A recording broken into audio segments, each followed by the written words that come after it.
It was a peaceful spring morning in Japan. A young man returned to the city after many years not for vacation, not for work, but for something that could shape the course of his future, the civil service exam. 兄ちゃん、久しぶり。駅から遠いから迷っちゃったよ。相変わらずお前は方向音痴だな。But more than just the exam, it was a chance to reunite with his older brother and sister-in-law. They were people he hadn't seen in a long time, people who had once been like a second set of parents when he was younger. And now, in this unfamiliar but comforting chapter of adulthood, he found himself needing that kind of warmth again. When he arrived at their door, the welcome was immediate bright eyes, open arms, and a genuine kind of happiness that didn't need words.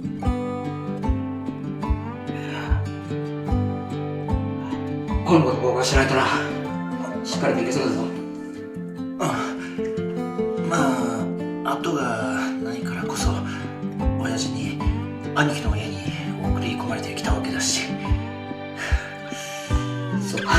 That evening, the three of them sat around the dinner table, laughter gently filling the space between bites. They talked about old times, shared new stories, and offered words of encouragement for the journey ahead. The young man was deeply moved. It wasn't just the food or the comfort of a familiar place. It was the feeling of being remembered, of belonging. 兄さん、年々親父に似てきてるな。まあ、それだけの年を取ったってことだな。But beneath that warm reunion, he couldn't help but feel a bit self-conscious. He worried he might disturb their routines, take up too much space, or somehow be a burden.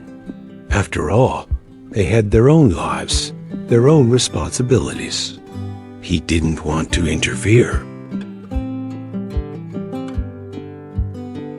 Still, as the days went on, that anxiety began to soften.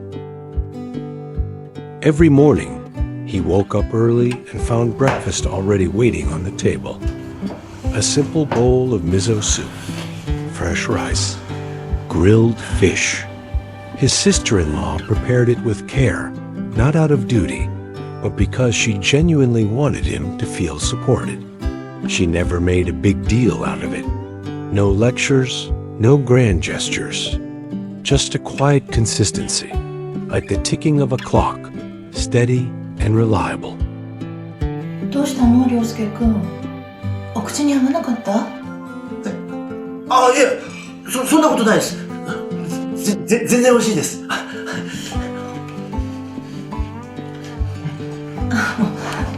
そんな焦らないで、ゆっくり食べてね。はい。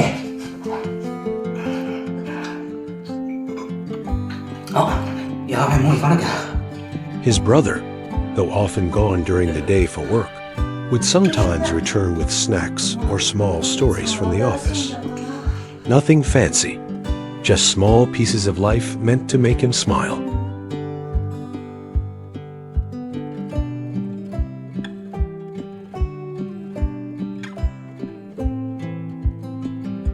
The young man spent his days surrounded by books and practice tests. He studied at the dining table, in a small reading nook, even late into the night in his room. There were moments of exhaustion, moments of doubt, and the creeping fear of failure that every student knows too well. But never once did he feel alone. His sister-in-law noticed the signs, the furrowed brow, the unfinished meals, the sighs he thought were too quiet to hear. よかったらこれ食べて。ありがとうございます。どう？勉強はかどってる？まあ、おかげさまで。よかった。ここら辺は住宅街で静かだから集中できるんじゃない？ She didn't press him. Instead, she left small notes near his books. Things like, one step at a time, or you're doing your best, and that's enough today. He never mentioned them out loud, but he always read them. And that's when something shifted. He began to understand that family wasn't just about being related by blood or living under the same roof. It was about noticing the little things. It was about making space for each other, about showing up without having to be asked. It was about being a steady presence when someone else's world feels uncertain. In the soft rhythm of their household, he found a strange kind of strength, not the loud, competitive kind, but a quiet, rooted strength that comes from being seen and supported and gently reminded of your worth. This wasn't just a stopover before an exam. It was a season of healing, of growing up in a way that no book could teach. And somewhere between late-night study sessions and early morning breakfasts, he started to believe, not just in passing the test, but in himself.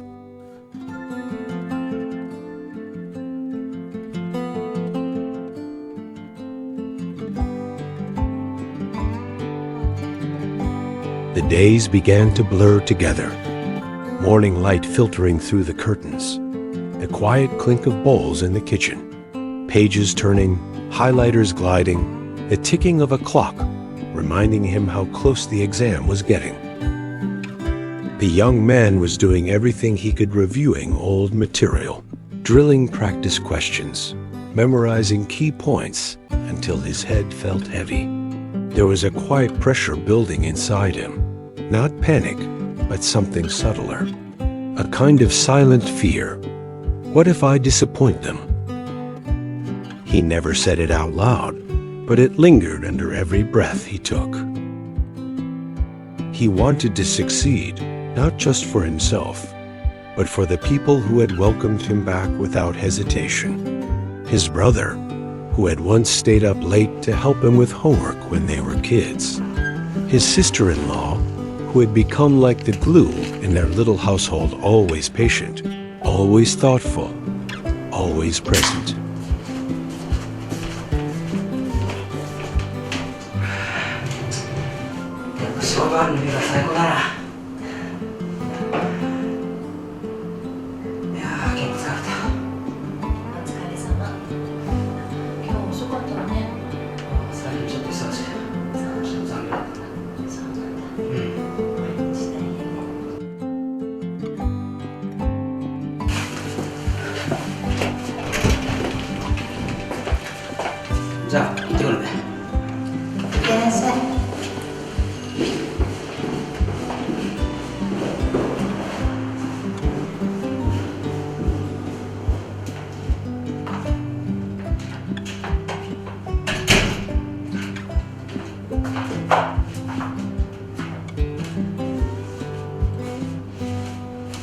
One evening, as he sat at the table surrounded by flashcards and notes, his sister-in-law brought him a small plate of fruit.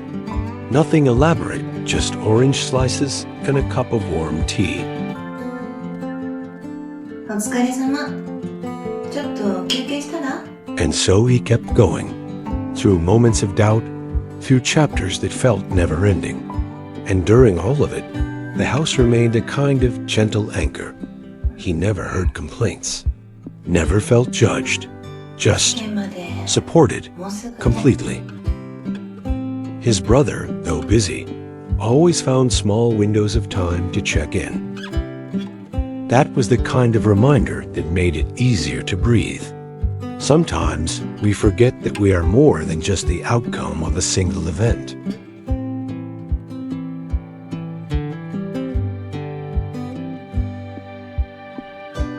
A few days later, the results came in. They celebrated with a small meal at home. No fancy restaurant, no big announcements. Just the three of them, sitting around the same table where it had all started. Sharing food, sharing joy, sharing a moment that would live in their memories far longer than they'd expect. 涼介、おめでとう。俺の家で勉強してさ、合格しなかったら親父たちにどんな顔していいかと思ってさ。本当おめでとう。私も気がかりだったから安心したんだ。ありがとうございます。ここで勉強に集中できたから合格できたようなもんだよ。そっか、それよかった。じゃあいただきます。ところでこの後どうするの？受かったらこっちの大学だろ？そのことなんだけどさ、実はこっちで一人暮らしをしようと思ってるんだ。でもさ、兄さんたちの邪魔しちゃ悪いし、まあその方が勉強とかに集中できると思うんだよね。It was time for him to return to his hometown. His belongings packed neatly into the same suitcase he had arrived with. But something had changed. He had arrived unsure and anxious. He was leaving grounded and grateful. はい。 Before he zipped up the final pocket of his bag, his sister-in-law walked into the room. She handing him a small envelope. Don't open it until you're on the train. He nodded, speechless.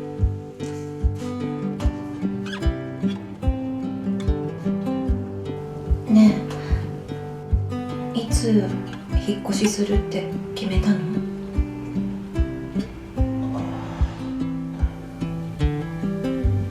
少し前から。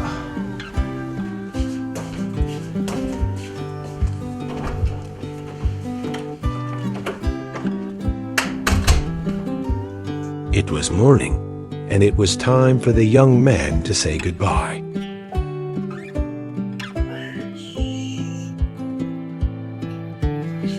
じゃあ元気でな。近いんだからいつでも遊びに来るんだぞ。短い間でしたけど、お世話になりました。ゆみさんのご飯とっても美味しかったんで、また食べに来てもいいですか？ええ、いつでも食べに来てね。His brother reminded him to stay in touch. His sister-in-law made sure he had enough food for the trip. じゃあそろそろ行くね。There they stood, his brother and sister-in-law waving gently, not with tears, but with pride. A kind of quiet farewell only families know how to give. As he left home, he opened the envelope. Inside was a simple note. No matter where life takes you, this will always be your home. The scenery passed quickly, but in his heart, everything had slowed down. He was filled with something greater than accomplishment, something deeper than success. He was filled with gratitude, because beyond the result, beyond the exam, what he had truly earned was a reminder of what matters most in life: family, kindness, and the quiet strength of being loved without condition. He thought about everything that had happened, not just the exam, but all the little moments in between. The late night studying, the nervous mornings, the quiet encouragement, the shared meals, the gentle care, the kind of love that never shouted, but never left. And now, he realized something that would stay with him forever. Family isn't defined by grand gestures. It's made up of small choices, repeated over time. It's choosing patience when things get stressful. It's showing up for each other, not just when it's convenient, but when it's needed most. It's learning to listen, to support, and to celebrate, even when no one else sees it. He realized the true lesson wasn't about success or status. It was about people. Those who notice when you're tired, who stand by you without needing anything in return. That is family. That is happiness. Not a perfect life, but one shared with care, patience, and love. The experience left him with something unshakable, the warmth of being supported while growing. And when he built his own future, it wasn't wealth he valued. It was kindness, presence, and knowing he was never alone. Because the greatest success isn't what you achieve, but how deeply you are loved along the way.